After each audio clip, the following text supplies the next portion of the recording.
চন্দ্রপুর রাজ্যে পীতম্বর নামে এক দরিদ্র ব্রাহ্মণ বাস করত। সে গল্প বলে ও ধার্মিক কাজ করে যা পেত তা দিয়েই কোনো মতে নিজের পরিবারের ভরণ পোষণ করত। তার পরিবারে তার স্ত্রী কল্যাণী, 2 ছেলে ও 1 মেয়ে ছিল। সুকন্যার বিয়ে মাথার উপর চলে আসছে, আর ঘরে একটা পয়সাও নেই। বুঝতে পারছি না এই অবস্থায় মেয়ের বিয়ে কিভাবে দেব। মেয়ে ধনী হোক বা গরিব, সবারই তো বিয়ে হয়ে যায়। আপনি চিন্তা করবেন না। আমাদের মহারাজ নির্মল সেন খুবই দয়ালু। তিনি বিদ্বানদের খুব সম্মান করেন। আচ্ছা, আপনি তাঁর কাছে সাহায্য চাইতে যান না কেন? আরে না কল্যাণী, এটা আমার দ্বারা হবে না। আমি এভাবে ভিক্ষা চাইতে যাব না। একে আপনি ভিক্ষে চাওয়া বলছেন কেন? রাজার কাজ দেওয়া আর ব্রাহ্মণের কাজ নেওয়া। এখন একটা ভালো কাজের জন্য আপনি চাইবেন, এতে সংকোচের কি আছে? ঠিক আছে কল্যাণী, তুমি যখন বলছো আমি মহারাজের কাছে যাব, কিন্তু মহারাজের অদ্ভুত অভ্যাসের কথা তুমি তো জানোই। তিনি কেবল তাদেরই সাহায্য করেন যারা তার বুদ্ধির পরীক্ষায় উত্তীর্ণ হয়। হ্যাঁ, কেন নয়? এটা তো পুরো রাজ্য জানে। হ্যাঁ, আর এটাই তো সমস্যা। মহারাজ আমারও পরীক্ষা নেবেন। যদি আমি ব্যর্থ হই তাহলে আমার বড় অসম্মান হবে, তাও সবার সামনে। আপনি হারার কথা কেন ভাবছেন? মা সরস্বতীর কাছে নিজের জয়ের বাসনা করুন এবং সেখানে যান। আমার পুরো বিশ্বাস আছে যে আপনি সফল হয়েই ফিরবেন। আর আমার কথা শুনলে আপনার 2 পুত্রকেও সঙ্গে নিয়ে যাওয়া উচিত। তারা আপনার সাহায্য করবে। স্ত্রীর কথা মেনে ব্রাহ্মণ রাজার কাছে যেতে রাজি হলো। সে তার 2 পুত্রকে সঙ্গে নিয়ে রাজমহলের দিকে চলল। সে মনে মনে ভাবছিল, আরে, আজ পর্যন্ত আমি কারো কাছে একটা পয়সাও সাহায্য চাইনি। আজ কারো কাছে চাইতে গিয়ে আমার বড় অদ্ভুত লাগছে। আর কে জানে রাজা আমাকে কি প্রশ্ন করবেন। যদি আমি জবাব দিতে না পারি তো? দ্রুতই সে রাজমহলে পৌঁছে গেল। প্রহরী গিয়ে রাজাকে খবর দিল। মহারাজের জয় হোক। রাজমহলের দরজায় এক দরিদ্র ব্রাহ্মণ তার 2 পুত্রকে নিয়ে দাঁড়িয়ে আছেন। তিনি আপনার সঙ্গে দেখা করতে চান। আচ্ছা, এমন কথা? তো যাও, সেই ব্রাহ্মণকে পাঠিয়ে দাও। ব্রাহ্মণ তার 2 পুত্রকে নিয়ে রাজার সামনে উপস্থিত হলো এবং বলল, প্রণাম মহারাজ। ব্রাহ্মণ দেবতা, বলুন এবং আদেশ করুন যে আমি আপনার কি ধরনের সাহায্য করতে পারি। মহারাজ, আমার কন্যার বিবাহের তারিখ ঘনিয়ে এসেছে। ঘরে অনেক দারিদ্র। এই কারণেই আপনার কাছে সাহায্য চাইতে এসেছি মহারাজ। ঠিক আছে, সাহায্য করার জন্য আমরা প্রস্তুত। আপনি ব্রাহ্মণ দেবতা, আপনার সাহায্য না করলে আর কার করব? তবে এর জন্য আপনাকে বুদ্ধির পরীক্ষায় উত্তীর্ণ হতে হবে। হ্যাঁ, অবশ্যই মহারাজ। এই কাজের জন্য আমি এবং আমার পুত্র দুজনে প্রস্তুত আছি। বলুন আপনি। ঠিক আছে, কারণ তুমি বড় হও, প্রথমে তোমার পরীক্ষা নেওয়া হবে ব্রাহ্মণ দেবতা। আমি তোমাকে একটি অসম্পূর্ণ গল্প বলবো, যেটা তুমি সঠিকভাবে সম্পূর্ণ করবে। হ্যাঁ মহারাজ, অনুগ্রহ করে গল্পটি বলুন। শোনো ব্রাহ্মণ দেবতা, একসময় একটি রাজা ছিল। একদিন রাতের অন্ধকারে তিনি নিজের শয়নকক্ষে শুয়েছিলেন। হঠাৎ করে তিনি তার সেবকদের ডেকে বললেন, কিছুক্ষণ আগে দক্ষিণ দিক থেকে একটি পাখির কিচিরমিচির শব্দ শুনেছি। যাও দেখে এসো, আসলে সেই পাখিটি কে। রাজার নির্দেশ পেয়ে সেবক মহল থেকে বেরিয়ে দক্ষিণ দিকে এগিয়ে গেল। সে মনে মনে ভাবছিল, মহারাজ কত অদ্ভুত! এত রাতে আমি কিভাবে খুঁজে বের করব আসলে তারা কোন পাখির কিচিরমিচির শুনেছেন। হঠাৎ সেবকের কানে একটি নারীর কাঁদার শব্দ এসে পড়ল। সে অবাক হয়ে সেই দিকেই এগিয়ে গেল যেখান থেকে শব্দটা আসছিল। সেখানেই সে দেখতে পেল এক নিরীহ ব্যক্তিকে ৩-৪ জন লোক পিটিয়ে মারছে, আরেক নারী কান্নাকাটি করছে। এই লোকেরা কেন এই নিরীহ ব্যক্তিকে মারছে? সেবক বাকি ৩ জনকে চ্যালেঞ্জ জানিয়ে বলল, দাঁড়াও দুষ্ট লোকেরা, তোমাদের আজ আমি শাস্তি দেব। সেবক তাদের সাথে লড়াই করল এবং একজনকে সে মেরে ফেলল। বাকিরা ভয় পেয়ে পালিয়ে গেল। তখন আহত ব্যক্তি বলল, ভাই, আমরা পরদেশী, কোথাও থাকার জায়গা খুঁজছি।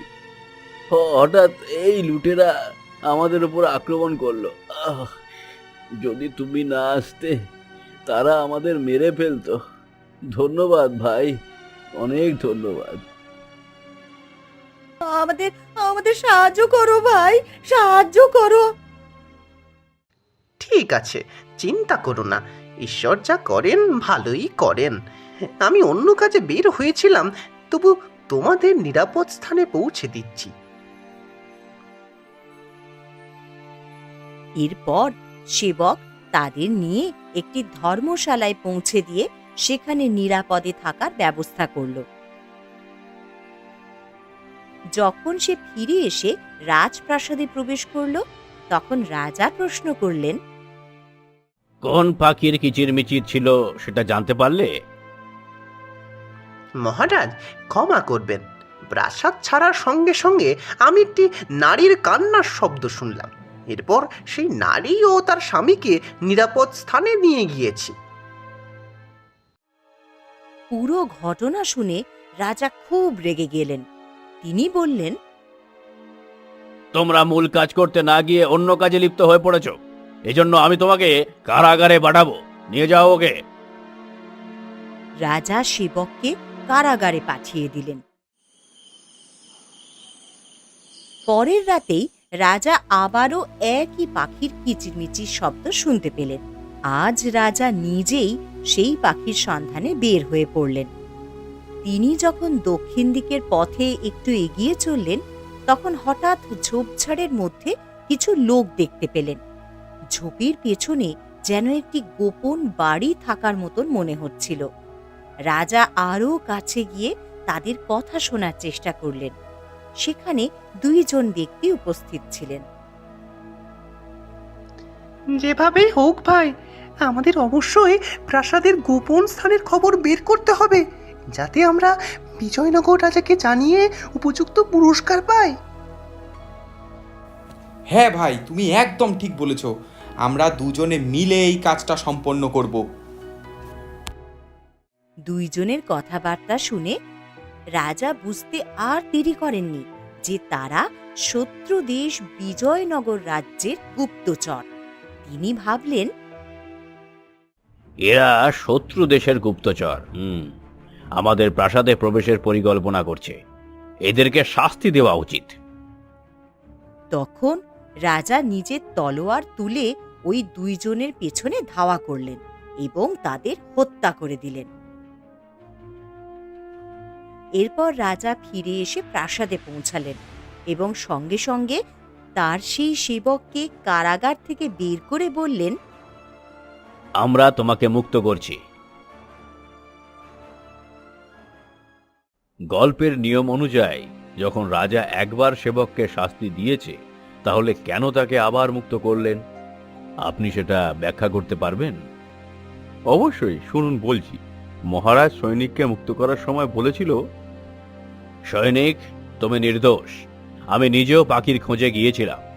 শত্রু দেশের গুপ্তচরদের খেলা ফাঁস করতেই আমরা সেখানে গিয়েছিলাম, কিন্তু পাখির খোঁজে সফল হয়নি। সময় ও পরিস্থিতি অনুযায়ী কাজ করতে হয়।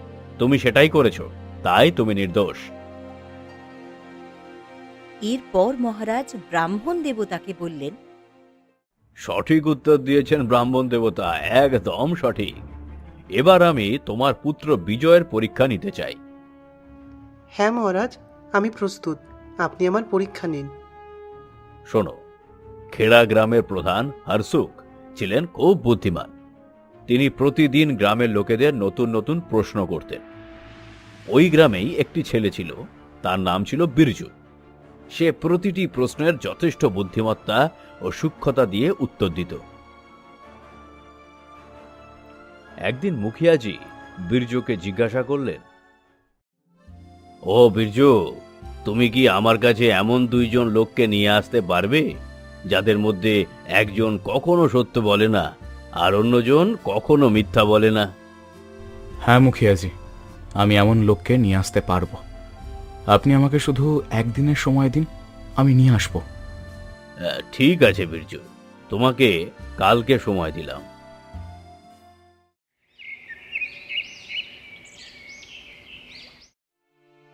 পরের দিন বিরজু মুখিয়াজির সামনে উপস্থিত হলো। বিরজু, তুমি কি লোক দুজনকে নিয়ে এসেছো? হ্যাঁ মুখিয়াজি। কিন্তু বিরজু, তোমার সঙ্গে তো একজন লোকই দেখা যাচ্ছে, দ্বিতীয়টি কোথায়? ক্ষমা করবেন মুখিয়াজি, আপনার প্রশ্ন অনুযায়ী উভয় গুণ এই একজনের মধ্যেই বিদ্যমান।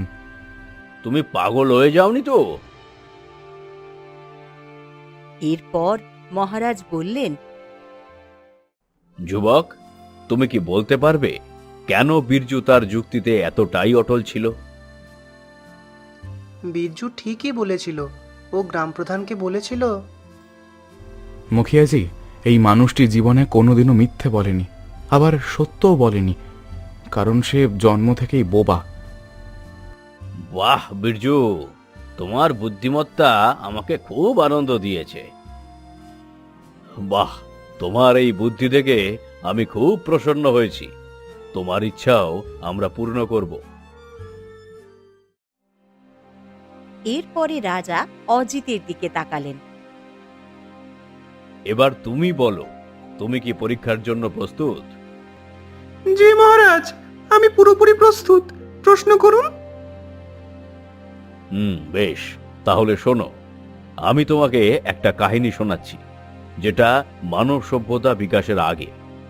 মানব সভ্যতার বিকাশের অনেক আগে এক তাঁতি থাকত। তার নাম ছিল বীরম। স্ত্রী মারা গিয়েছিল, তাই তাকে দুই ছেলেকে একাই মানুষ করতে হতো, সূর্য আর চন্দ্র।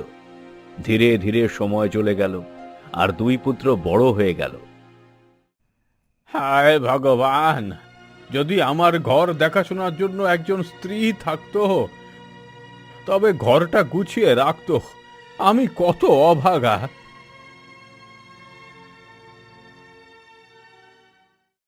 একদিন তার প্রতিবেশী শঙ্কর এসে বলল, বীরম ভাই, হ্যাঁ, শুনেছি তোমার দুই ছেলে এখন বিয়ের বয়স হয়ে গেছে। হ্যাঁ শঙ্কর ভাই, এরা আমার দুই ছেলে, সূর্য আর চন্দ্র।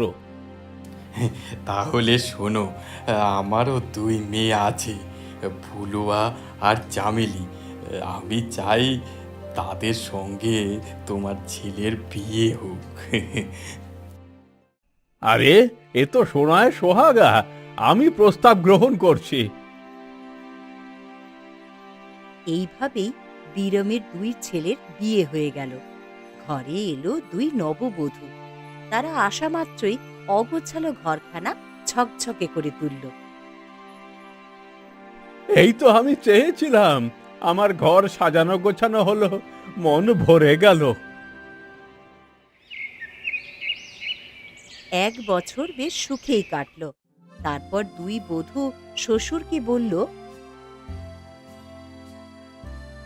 বাবা, আমাদের মা বাবার কাছে যাওয়া হয়নি অনেক দিন, 1 মাসের জন্য যেতে চাই আমরা। না, আমি তোমাদের কোথাও যেতে দেব না। তোমাদের আশায় এই ঘর ভরে উঠেছে, তোমরা চলে গেলে আবার শূন্য হয়ে যাবে। বধূরা হতবাক হয়ে গেল। কিছুদিন পর তারা নিজেদের মধ্যে আলাপ করল। বল না বোন, আমরা আবার আরেকবার অনুমতি চাইব, হয়তো এবার রাজি হবেন উনি। হ্যাঁ, চেষ্টা তো করা উচিত, তবে কদিন আগেই তো যখন চাইলাম বারণ করে দিলেন। কিন্তু তাদের শ্বশুর বীরম সব শুনছিল। সে মনে মনে ভাবল, না, আমি এদের যেতে দেব না, তবে সরাসরি না করলে হয়তো মানবে না। আমি বলবো যদি তারা কোনো অসম্ভব উপহার নিয়ে আসে তবেই যেতে পারবে। ওরা তো এমন জিনিস আনতেই পারবে না, তাহলে যেতেও চাইবে না। বিরাম তার দুই বৌমাকে ডেকে বললেন, তোমরা মায়ের বাড়ি যেতে চাইছো তো যেতে পারো, সত্যি বাবা? তবে আমার একটা শর্ত আছে। ফুলবা, তুমি নিয়ে আসবে কাগজের ভেতর আগুন, আর চামেলি তুমি আনবে কাগজের ভেতর হাওয়া। আচ্ছা বাবা। মায়ের বাড়ি যাওয়ার আনন্দে তারা উপহারের বিচিত্র শর্তের দিকে খেয়ালই করল না। তোমরা যদি উপহার না আনতে পারো তবে আর এই বাড়িতে ফিরে আসবে না। বিরাম কিন্তু ভেতরে ভেতরে দুশ্চিন্তায় ছিল। ওরা যদি উপহার না আনতে পারে তবে আর এ বাড়িতে ফিরতে পারবে না। তবে কি আবার আমার ঘর শুনশান হয়ে যাবে?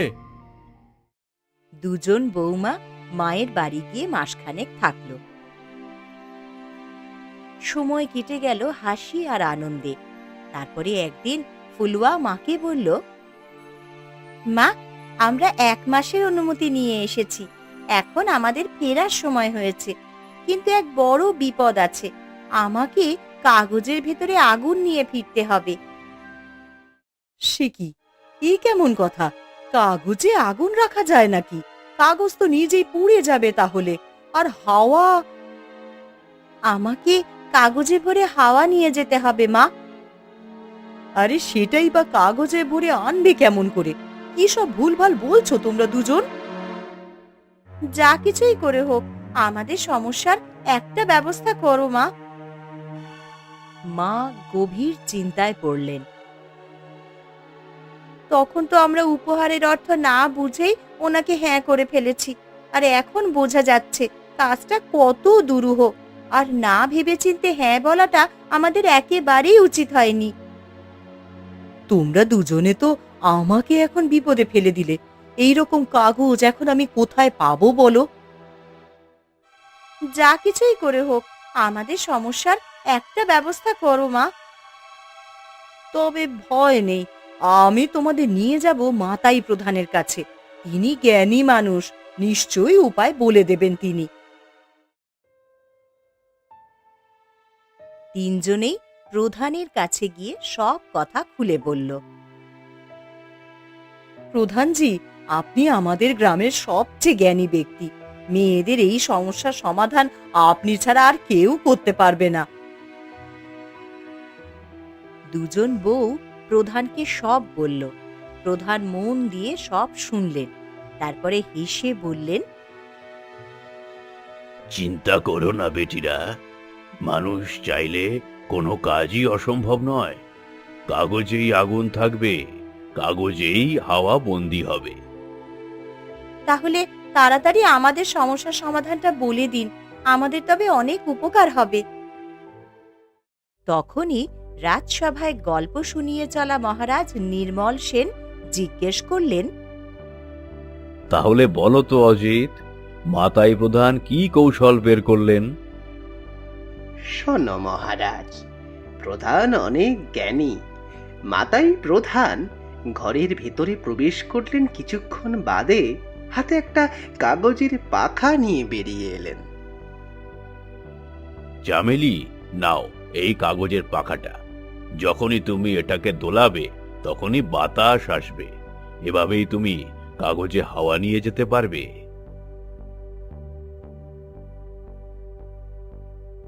চামেলি পাখাটা নেড়ে দেখল। সত্যি তো, এই কাগজের ভেতরে কত ঠান্ডা হাওয়া লুকিয়ে আছে। প্রধান আবার ঘরে গেলেন। কিছুক্ষণের মধ্যেই হাতে কাগজের ফানুস নিয়ে ফিরে এলেন। নাও ফুলবা, এই কাগজের ফানুস। এতে সহজেই আগুন বহন করা যাবে। প্রধানজি, আপনি সত্যি মহা বুদ্ধিমান। চোখের পলকে আমাদের সব সমস্যার সমাধান করে দিলেন। দুজন বৌমাই কাগজের উপহার নিয়ে শ্বশুরবাড়ি ফিরে এলো। আচ্ছা, তোমরা কি আমার চাওয়া উপহার নিয়ে এসেছো? হ্যাঁ বাবা, দেখুন, এটি কাগজের ফানুস। দিনে টাঙালে ঘরের শোভা বাড়বে, আর রাতে ভেতরে প্রদীপ জ্বালালে আলো ছড়াবে।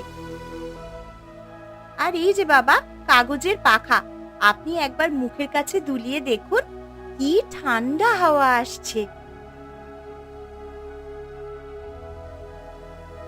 বাহ বউ, এই পাখা শুধু আমাদের ঘর নয়, গোটা দুনিয়ায় সুখ আনতে পারে। আর এই ফানুসও বড়ই মূল্যবান।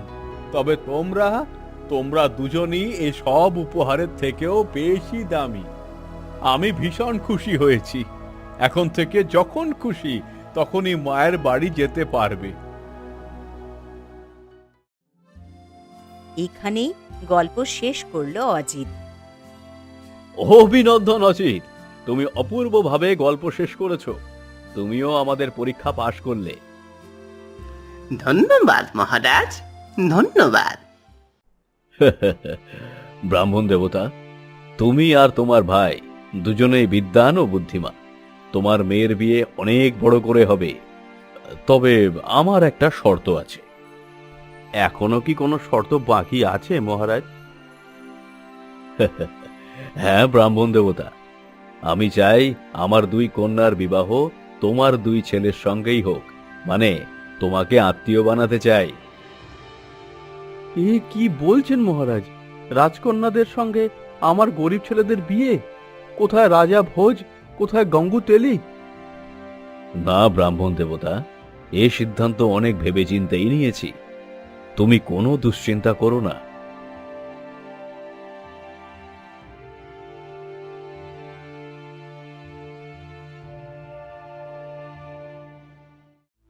এ আপনি কি করলেন মহারাজ? রাজকন্যাদের বিবাহ এক সাধারণ গৃহস্থের ছেলেদের সঙ্গে দিয়ে দিলেন। মহারানী, তারা সাধারণ নয়। অজিত ও বীরজু আমাদের অমূল্য রত্ন। বিদ্যায়, বুদ্ধিতে, জ্ঞানে তারা কারোর থেকে কম নয়। তারাই রাজকন্যার যোগ্য স্বামী। অবশেষে মহারাজা নির্মল সেন প্রথমে পীতাম্বরের কন্যা সুকন্যার বিয়ে রাজমহলে আড়ম্বরের সঙ্গে দিলেন। তারপরে রাজকন্যাদের বিয়েও ধুমধাম করে ব্রাহ্মণের দুই পুত্র অজিত ও বীরজুর সঙ্গে সম্পন্ন করলেন। এইভাবে জ্ঞান আর বুদ্ধির জয় হলো, আর এক গরিব ঘর পেল রাজকন্যাদের স্নেহ ও ভালোবাসা।